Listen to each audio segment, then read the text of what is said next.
a Cristo, autor e consumador da nossa fé. Obrigado por tudo, por esse momento especial que o Senhor nos concede. Eu agradeço em nome de Jesus. Amém. Amém. Certa vez uma jovem casada, ela me disse uma coisa que me chamou muita atenção. Ela disse assim: olha, se Deus não levar o meu marido para o céu, eu também não quero ir. Foi o que ela disse. Se Deus não levar o meu marido para o céu, eu também não quero ir para o céu. Se ele não for, eu também não quero ir.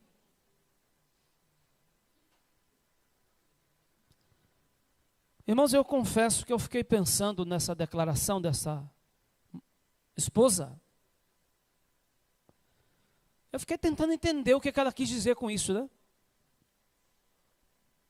Se Deus não levar o meu marido para o céu, eu também não quero ir.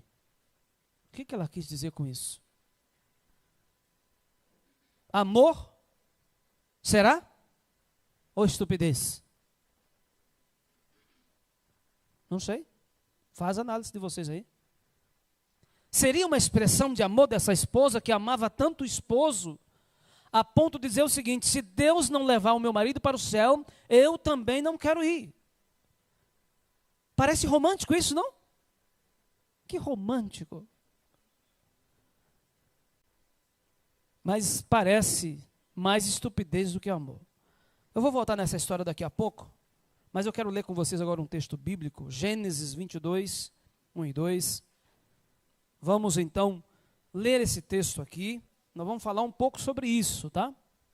Vamos falar das coisas que nós amamos e os perigos que isso nos traz às vezes, tá certo? Vamos falar um pouco sobre isso. Gênesis, no capítulo 22, verso 1 e 2. Vamos ver aqui o que esse texto diz.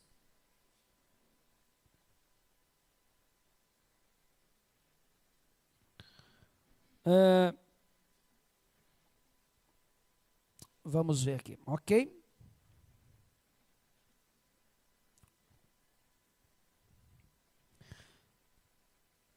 Verso 1. Depois dessas coisas, pôs Deus Abraão à prova. Ele disse: Abraão, e esse lhe respondeu: eis-me aqui. Acrescentou Deus: toma teu filho, teu único filho, Isaque, a quem mais amas, e vai-te à terra de Moriá, e oferece ali em holocausto, sobre um dos montes que eu te mostrarei. Olha que interessante esse texto. Queridos, Deus havia prometido um filho a Abraão. Havia ou não havia? Havia. Abraão já era um homem velho, a sua esposa também, mas a promessa de Deus é que eles ainda teriam um filho. E esse filho veio, nasceu Isaque. E quando Isaque nasce, vocês conseguem imaginar o carinho, o mimo que Abraão estava dando para aquele filho? Abraão estava ali todo bestinho, olhando para o filho, cuidando, mimando ali o filho querido dele, que ele tanto esperou, e que ele tanto agora manifestava amor por aquele filho. Aquele filho era o bem mais precioso, aparentemente, de Abraão ali na terra.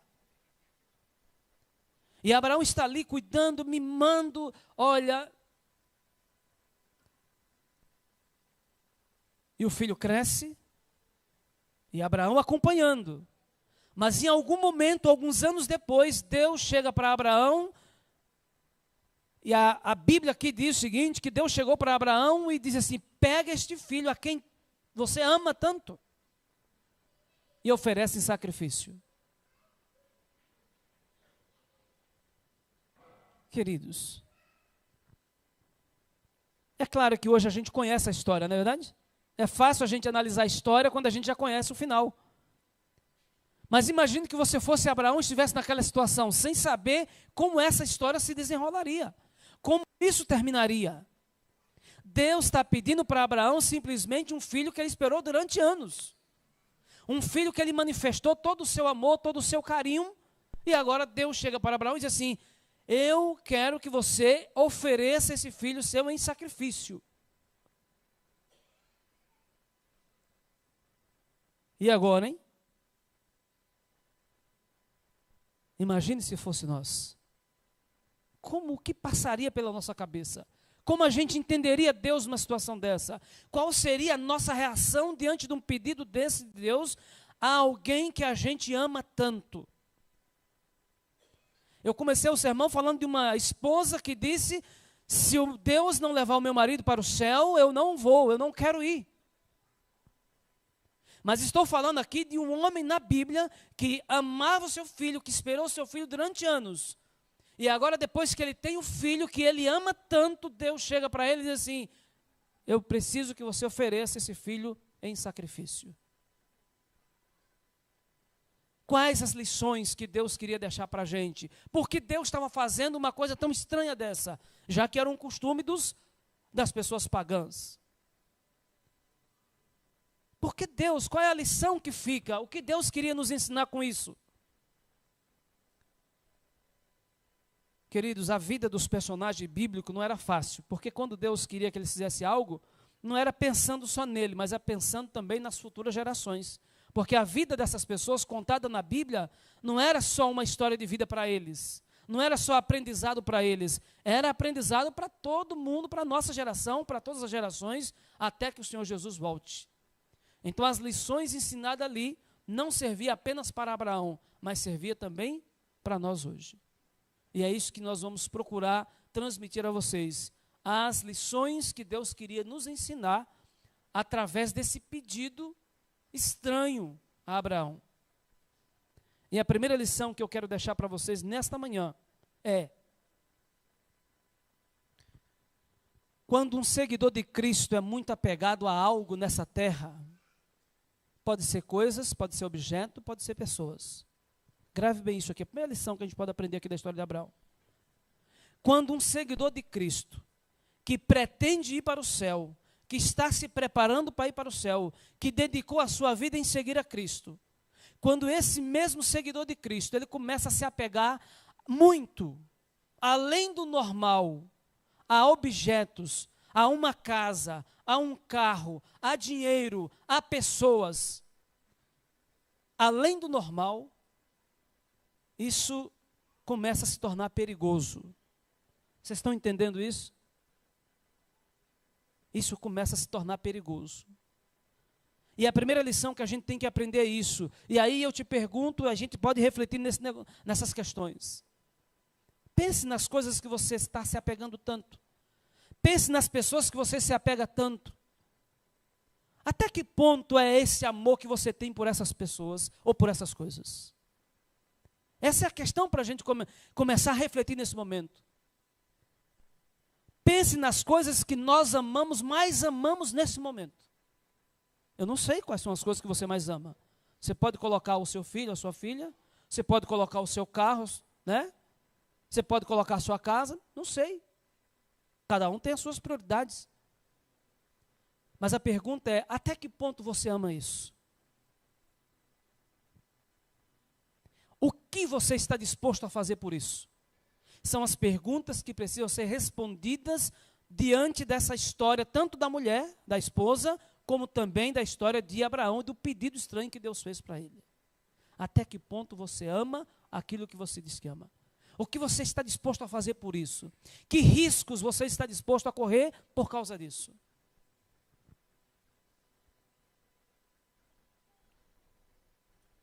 Sabe por que eu estou perguntando isso? Porque as coisas que nós mais amamos, não que seja errado, entenda, não é errado você amar um filho, é errado? Não é errado. Não é errado você amar o filho, amar a esposa, não há nada de errado nisso. Errado começa a ficar quando a gente se dispõe a fazer qualquer coisa por essas coisas que a gente ama, por essas pessoas. Isso é onde começa a cilada. É isso onde começa o problema. E Deus queria transmitir a Abraão os problemas que isso poderia acontecer. Abraão estava vulnerável, ficando vulnerável, porque as coisas que nós amamos nos deixam o quê? Vulnerável. As coisas que você ama te deixam vulnerável. Isaac estava deixando Abraão vulnerável ou não estava? Estava. Era filho que ele amava? Era o filho que ele amava. Tinha algum problema ele amar Isaac? Não, é normal, é natural. Mas até que ponto ele amava aquele filho? Até que ponto? Sabe, a Bíblia conta a história em Juízes 16:4, não precisa ler, mas está registrado lá. Diz que Sansão se apaixonou por uma jovem filisteia. Conhece a história? Nós conhecemos, né? Sansão se apaixonou por uma jovem filisteia. E os seus pais disseram para ele o seguinte: escuta, filho, você não tem outras meninas por aqui que você possa namorar e casar? E Sansão respondeu então: pai, eu amo ela. Eu a amo ela não existe. Eu a amo. Eu gostei dela. Eu me apaixonei por ela. Eu gosto dela. O que eu estou dizendo para vocês aqui? Cuidado com as coisas que você ama muito. Além do normal. Pode ser objeto, pode ser pessoas. O inimigo usou quem para destruir Sansão? Quem? A pessoa que ele disse que mais amava. A pessoa que Sansão disse que mais amava foi justamente aquela pessoa que o inimigo foi lá e usou aquela mulher para destruir a vida de Sansão. E é por isso que eu estou aqui para dizer para nós, ou Deus de alguma forma falando para a gente, esse é o recado de Deus para a gente.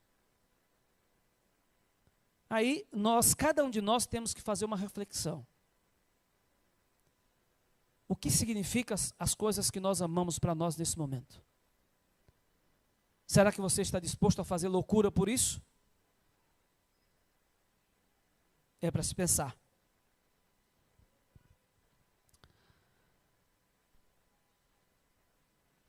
Era um sábado pela manhã, eu estava na classe da escola sabatina, como eu sempre estou.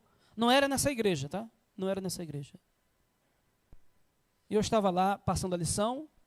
Você sabe que eu sempre gosto de interagir, ouvir as pessoas. Naquele assunto que eu estava na lição, não sei exatamente qual era, se era o assunto de família, foi quando essa jovem então fez essa declaração. Olha, Marcos, eu amo tanto meu marido que se Deus não levar ele para o céu, eu também não quero ir. E quando ela deu essa declaração, querido, eu fiquei pensando as possibilidades o que viria a ser isso. Eu entendi algumas coisas. Não sei, talvez você também já está analisando aí o que ela quis dizer com isso. Eu entendi que ela quis dizer o seguinte: eu estou casado com meu marido, mas se ele quiser que eu cometa um pecado por amor a ele, eu vou cometer. Não parece que é isso também que ela quer dizer? Eu amo meu marido, mas se ele quiser que eu cometa um pecado por amor a ele, eu cometo. Mas entendi também o seguinte: eu amo meu marido, mas eu estou na igreja com ele. Mas se ele sair da igreja, eu também saio com ele. Eu entendo que ela quis dizer isso também. Vocês não entenderam dessa forma? Eu entendi.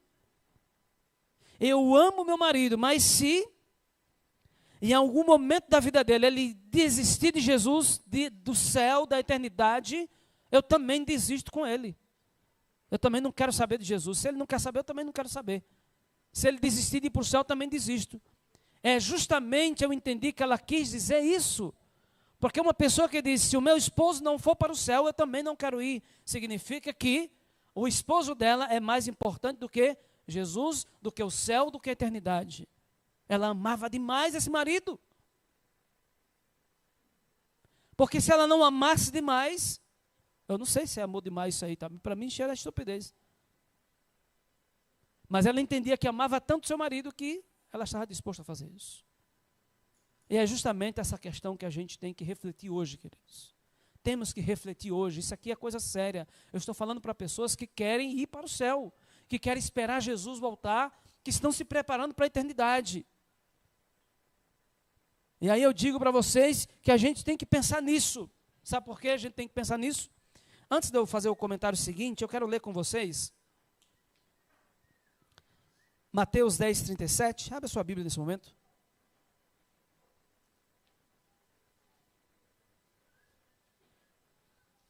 Mateus 10, 37.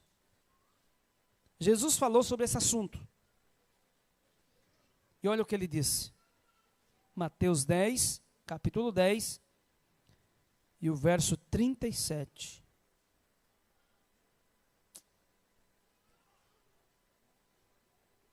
Ok? Palavra de Jesus aqui. Ele diz assim, olha.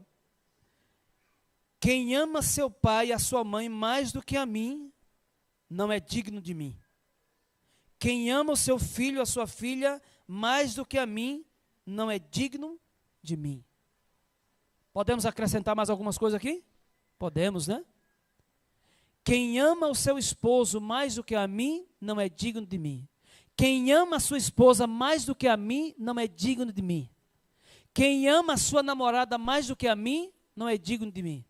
Essas são as palavras de Jesus para nós nesta manhã. Agora, por que ele está dizendo isso, queridos? Sabe por que ele está dizendo isso? Porque Satanás pode usar as coisas que nós mais amamos para nos destruir. Essa é a realidade. Satanás pode usar as coisas, as pessoas, os objetos que nós mais amamos para nos destruir e para fazer a gente a trair o nosso Deus e a desobedecer o nosso Deus. Essa é a preocupação de Cristo quando Ele está dizendo isso para nós. Quando Ele diz essas palavras para nós, quem ama o que vocês amarem, se amarem mais do que a mim, não é digno de mim. É isso que Jesus está dizendo. O inimigo pode se aproveitar das coisas que nós mais amamos e usar isso contra a gente. Então eu te digo, meu irmão, nesta manhã, minha irmã, nesta manhã, cuidado com as coisas que você ama muito. Isso eu tenho que dizer para mim também. Cuidado com as coisas, com as pessoas, seja lá o que for, que você ama demais. Cuidado com isso. Porque o inimigo pode perfeitamente usar isso contra a gente, para fazer a gente trair o nosso Deus e desistir, inclusive, do céu. Essa é a grande mensagem que Deus quer trazer para nós nessa manhã. Outra coisa interessante, certa vez, em uma de nossas comissões de igreja, a filha de um dos líderes da igreja estava passando por um processo de disciplina. Aquela jovem tinha cometido um erro de fato e todo mundo sabia que tinha cometido um erro. E a comissão da igreja, como todas as igrejas têm as suas comissões que resolvem os seus problemas, né, internos ali, a comissão então decidiu que ia disciplinar aquela jovem. E diante daquela comissão, o pai daquela jovem se levantou e disse assim, olha, se a minha filha for disciplinada, eu saio da igreja.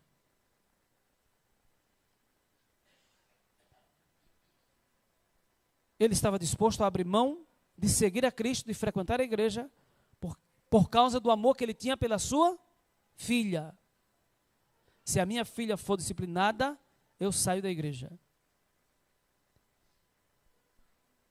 E aí eu pergunto, querido, é para se preocupar ou não é para se preocupar com as coisas que a gente mais ama?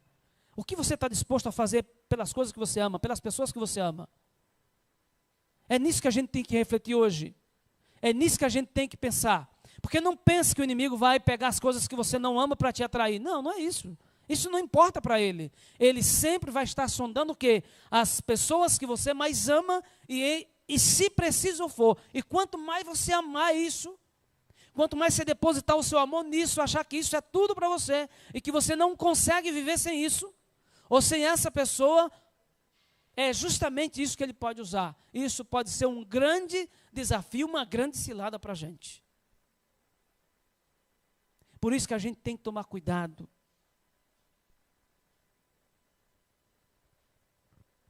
Há um outro texto na Bíblia